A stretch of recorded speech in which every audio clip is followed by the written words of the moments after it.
Hi, good morning. Thank you for joining.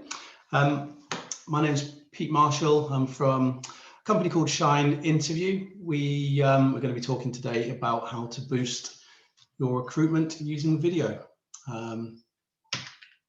Initially, start off just with a little bit about Shine. So we, as I said, a UK-based company. We provide video interviewing software solutions. That comprises of asynchronous video interviewing. So you might call that your one-way video interviewing, your on-demand video interviewing. We'll dive into that and talk about that as we progress through the talk. Also it includes live video interviewing, similar to Zoom, Skype, Teams, those sorts of things, but purpose-built for recruitment, much more efficient in the world of recruiting. We've also got within our sort of suite of software solutions an interview scheduling tool, so allowing recruiters to set slots that are available and candidates to book onto those slots.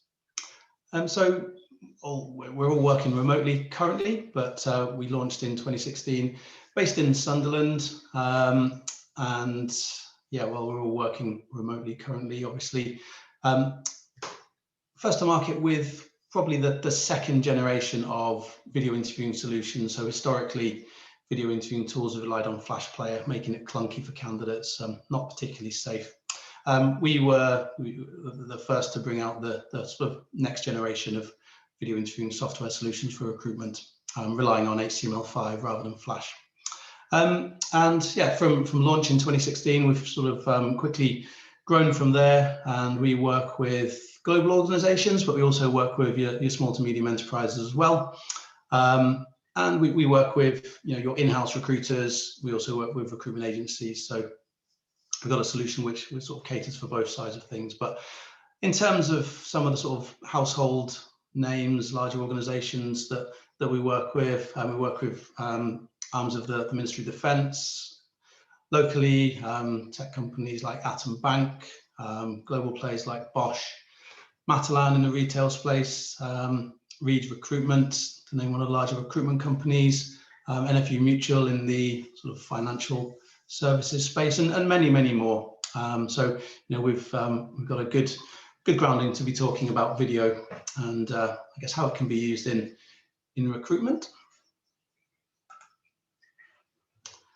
So if we start off just by talking a little bit about video and its use in recruitment in 2021. Obviously, 2020 has impacted the way that we engage with each other, both in work, in recruitment, but also in our personal lives. But if we focus specifically on recruitment, recruiting agencies report 800% more engagement with job postings that have a video embedded. That's provided by a survey done by Cisco.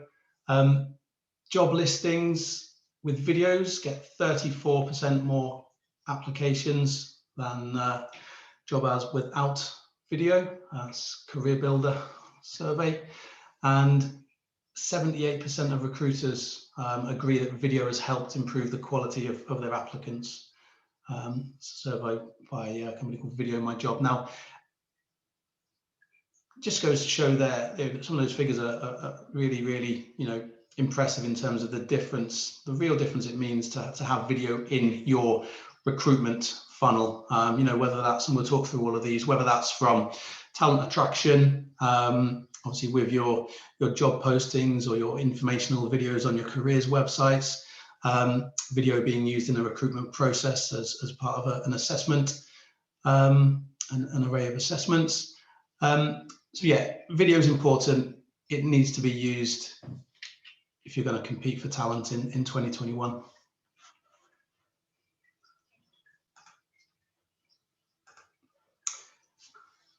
So first of all, we want to talk about video in talent attraction. Obviously, you'll all be familiar with talent attraction. So obviously, this is the part of the funnel where you're getting applicants interested in your organization, obviously, to apply for the positions you have.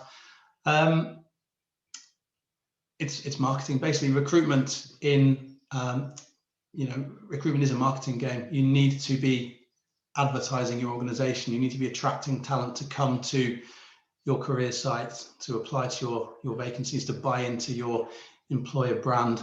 And in this day and age, it's widely known that it is a marketing activity. Marketers will understand that there's a difference between inbound and outbound marketing in this day and age. So inbound, that's your informational, content that you're providing. If a candidate's coming to your careers site, the career section of your website, your LinkedIn feed, whatever different types of social media, it's the content you're providing there, giving them information about, it might be a day in the life of a particular role, it might be life at the organization. If it's a bit more targeted about a particular job role, it might be a realistic job preview.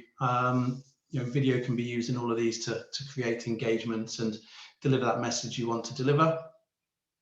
Outbound, we're talking there about launching content, launching messages to your audience. So again, it might be there's lots of clever ways you can do things like this with targeting online and geo-targeting. I've even heard a story or a presentation about a particular campaign that was targeting a particular bus route because they knew people who worked for one organization typically got this bus, and they were serving up ads on the billboards, based on the location of people going past these billboards on the way home from work, because they wanted to attract people from that particular organization. So, there's an awful lot of ways you can get clever with this stuff. Video in terms of this kind of talent attraction video,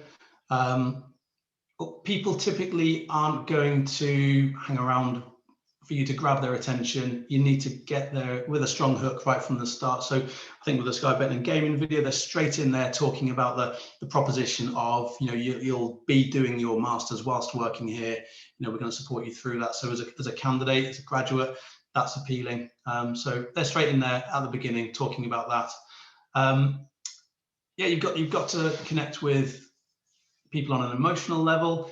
So again, talking about the culture is going to do that. Other great examples of this as well. There's another video that I've used in this presentation, but I've trimmed out for today. It's by SodaStream, and the first shot is just a metal cage opening with hundreds and hundreds of plastic bottles pouring out, and they get the hook in there. We're talking about obviously sustainability. If you're using a SodaStream for your fizzy drinks rather than buying a plastic bottle, you're doing a bit for the planet, and they get into that right from the get-go to try and emotionally connect with people who want to work in an organization who take that seriously. Have a unique perspective, challenge assumptions. From the outside, looking in at organizations, you do as individuals, whether you're looking at them to apply for a job or just as a consumer, you do have assumptions about that organization, their values and so on. If you're putting a video together to highlight your organization's culture and values, then make sure that you're aware of what people think of you and challenge them. Telling a story, obviously, always important, is the best way to connect with people. And then I guess some just kind of detail type things. So choose a relatable title. If it's a video that's going to be on YouTube, then it's got to be something that somebody's going to read the title of and want to click through and view. And thumbnails are important as well. The last thing you want is an image sitting there on the page of somebody sort of in the middle of blinking or what have you. So pick a good thumbnail to intrigue people to want to click through and view it. So we're now going to look at video and its use within the assessment phase of the recruitment process. So I guess we're going to focus on video interviewing. That's what we do here at Shine. But in terms of other ways that video can be used in recruitment and selection, just put me the chat there.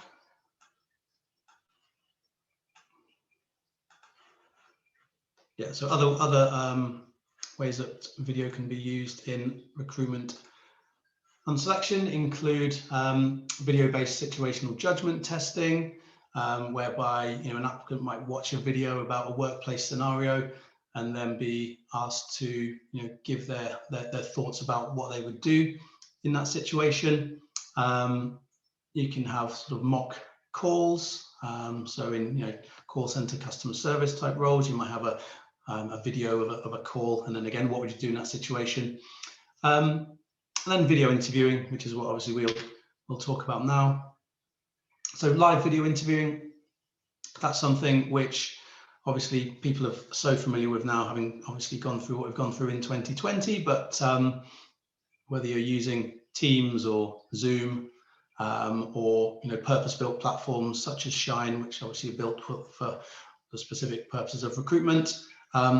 It's a live two-way or multi-party video conversation where a candidate is being interviewed in real time by one or more interviewers on their computers, on their phones or tablets, whatever device they have to hand. In this day and age, you're able to conduct your video interviews on any device.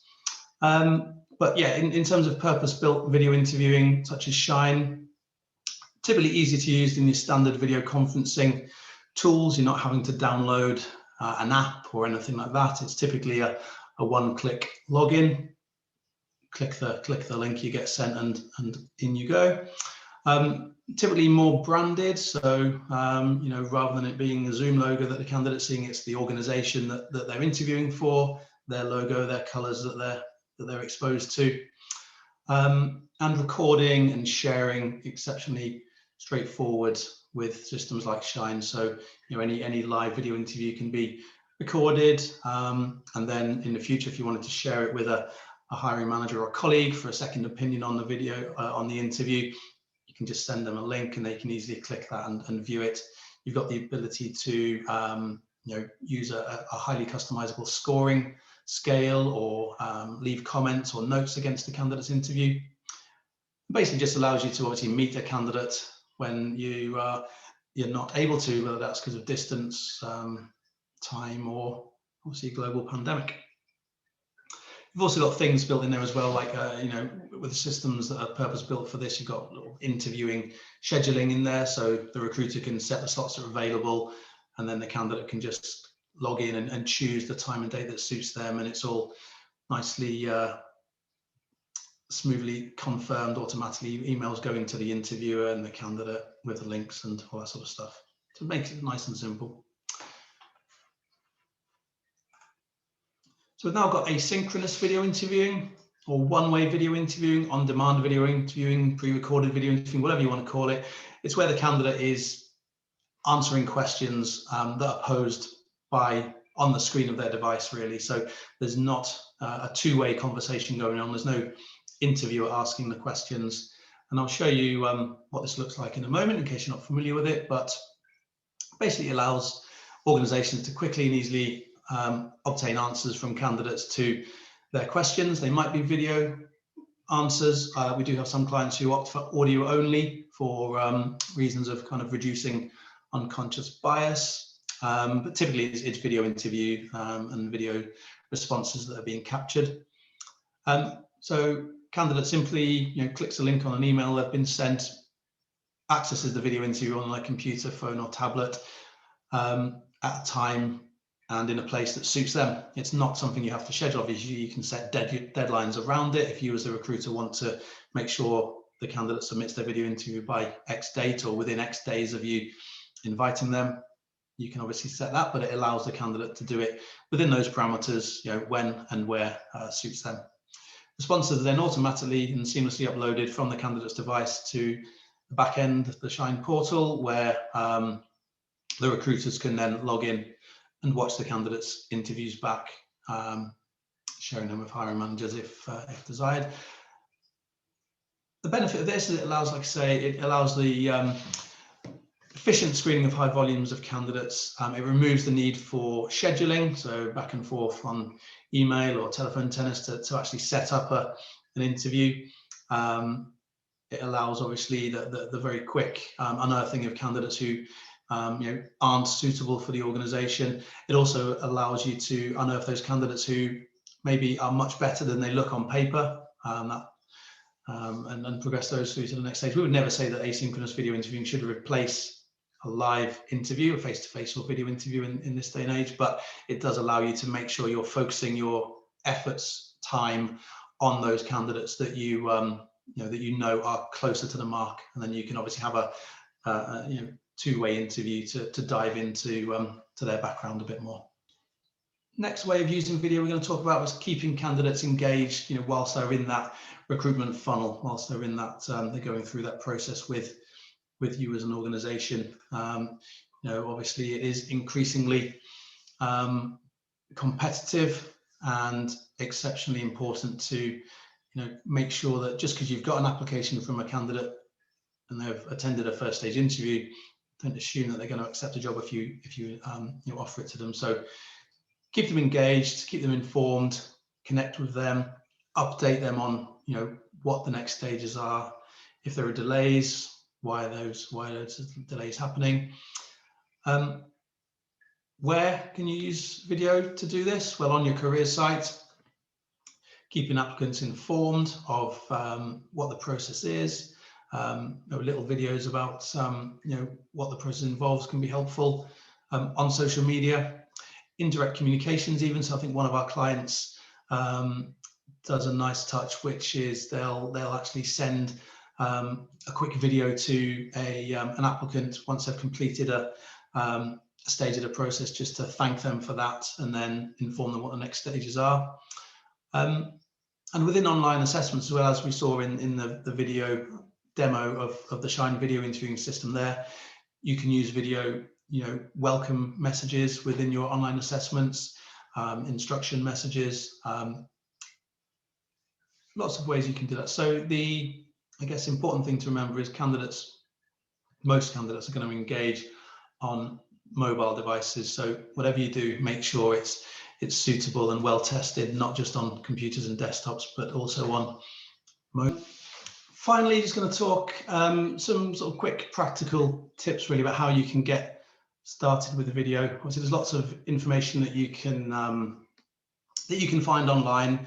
Some really great information about how to get video up and running and use it obviously within your organization. Some things to consider is the orientation that you're shooting in. Depending on where you're going to post the video, you might need to record it in horizontal landscape or vertical portrait mode. Obviously YouTube, Facebook, Twitter and LinkedIn there, obviously horizontal.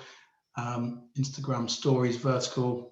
Instagram posts on the normal feed, either will do, is they're going to display in a square. So just things to consider there when you are going to be posting on social. And then when it comes to recording, important to look at the camera and not the screen. We've all probably conducted those video interviews where it seems like somebody's looking above your head rather than at you. Obviously, just despite it being a video interview, body language is still important. So do make sure that you're smiling and relaxing. So when you're recording a video, try and be natural. If you're doing the recording, keep the focus on the person that's meant to be delivering the message. Keep the focus on the speaker. Try and have as little clutter in the background as possible.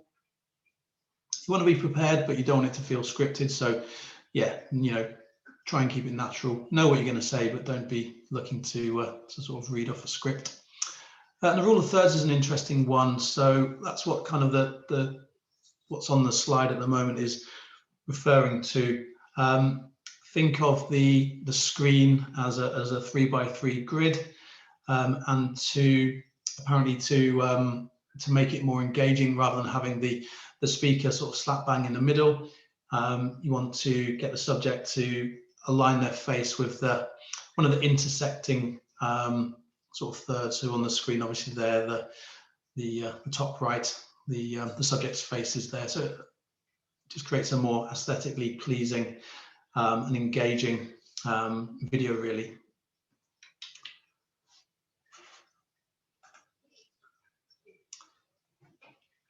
And I guess, we alluded earlier to the fact that getting videos produced by external agencies doesn't necessarily need to break the bank. you can do things yourself.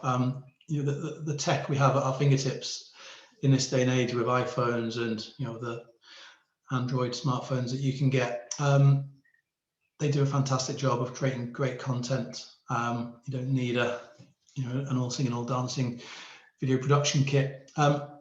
Just think about, you know, what little things you can do to make it a bit more professional if you are going to sort of DIY it. Things like tripods, obviously, to make a stable recording. You know, it can be picked up for as little as £15, probably less. And obviously, when it comes to audio, you want to be thinking about that as well. So, you know, a microphone, just to make sure the audio is captured well. You know, decent Bluetooth mic can be picked up for as little as £20. So, you know, you can DIY this. It doesn't have to be, you know, getting an external agency to do it for you.